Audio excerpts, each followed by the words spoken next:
दोस्तों, आज की कहानी है। कहानी घर घर की ऐसी होनी चाहिए। सुबह 10 बजे तक सोने वाली और बार बार उठने पर भी थोड़ी देर और सोने दो ना कहने वाली शालिनी आज भोर को 6 बजे ही उठ गई थी। इतना ही नहीं, उसने सबके लिए चाय बनाई, पेपर लेकर आई, बगीचे में पानी दिया और पापा को सुबह मॉर्निंग वॉक के लिए भी उठाया। सभी लोग शालिनी को बड़ा आश्चर्य से देख रहे थे। सभी का एक ही सवाल था, शालिनी, तुम यह क्या कर रही हो? शालिनी ने धीरे से जवाब दिया, 3 महीने हो गए हैं मेरी शादी तय हुए। वहाँ पर कौन होगा मेरे आगे पीछे घूमने वाला? वहाँ तो सब मुझे ही करना होगा। बस इसलिए आज से शुरू कर दिया है। घर की बेटी को इतना समझदार होते हुए देख सबको खुशी हो रही थी और साथ ही बुरा भी लग रहा था। बुरा लगने जैसी बात भी थी, क्योंकि अब वह हमेशा के लिए उनको छोड़कर अपने ससुराल जाने वाली थी। 1 और महीना बीत गया और आखिरकार शालिनी की शादी हो गई। वह अपने ससुराल आ गई। सुबह समय पर जाग पाएगी या नहीं, इसी विचार में वह रात भर सो ही नहीं पाई। सुबह होते ही उसने नहाया और पूजा की और खाना बनाने की तैयारी करने लगी। वह सोचने लगी कि आज खाने में क्या बनाया जाए जो बड़े और बच्चों दोनों को पसंद आए। तभी पीछे से एक मीठी आवाज़ आई। शालिनी ने पीछे मुड़कर देखा तो उसकी सासू माँ थी। अरे बेटा, इतनी जल्दी क्यों आज उठ गई? शादी की भाग दौड़ में थक गई होगी, ऊपर से घर वालों की याद भी आती होगी, और मैं जानती हूँ रात को ठीक से सो भी नहीं पाई होगी। ऐसे तो तुम्हारी तबीयत खराब हो जाएगी। शालिनी मन ही मन सोचने लगी, मेरी सासू माँ तो बिल्कुल वैसी नहीं है जैसी मैं सोच रही थी।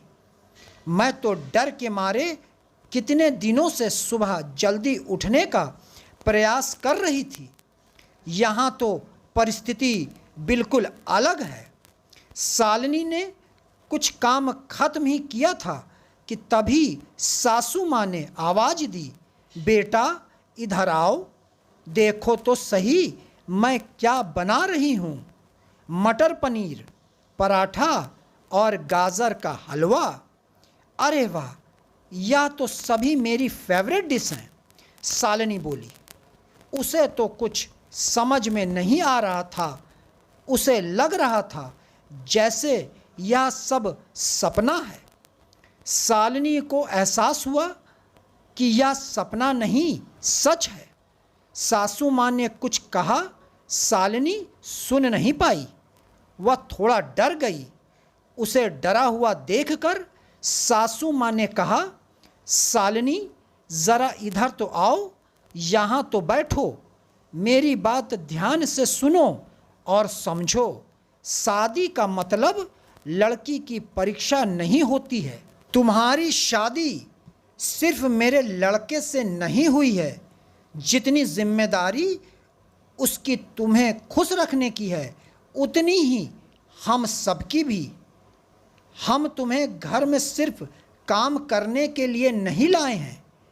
तुम्हें क्या क्या आता है या तुम हमारे लिए क्या कर सकती हो, यह सब देखने के लिए तो बिल्कुल नहीं। और हम तुम्हारी आज़ादी भी तुमसे नहीं छीनेंगे।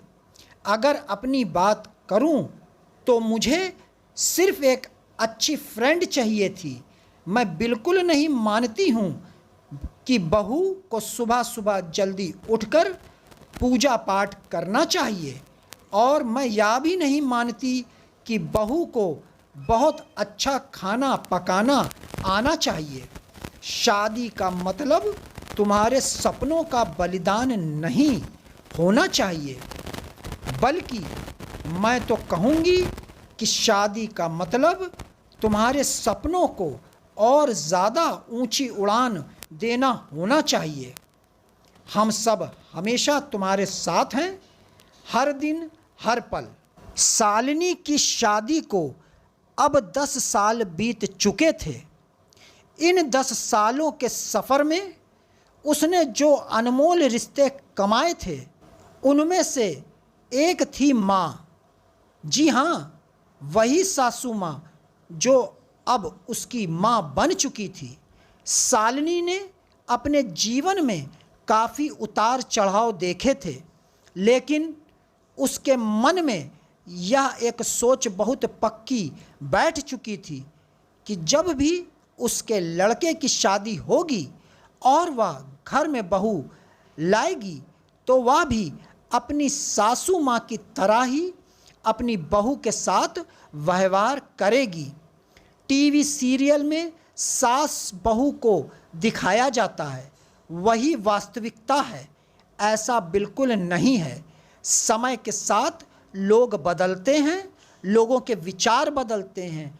कुछ गलत लोग ज़रूर जीवन में आते हैं, लेकिन सभी गलत हों ऐसा ज़रूरी नहीं। आखिर मैं यही कहूँगी कि बहू मतलब बेटी ही होती है।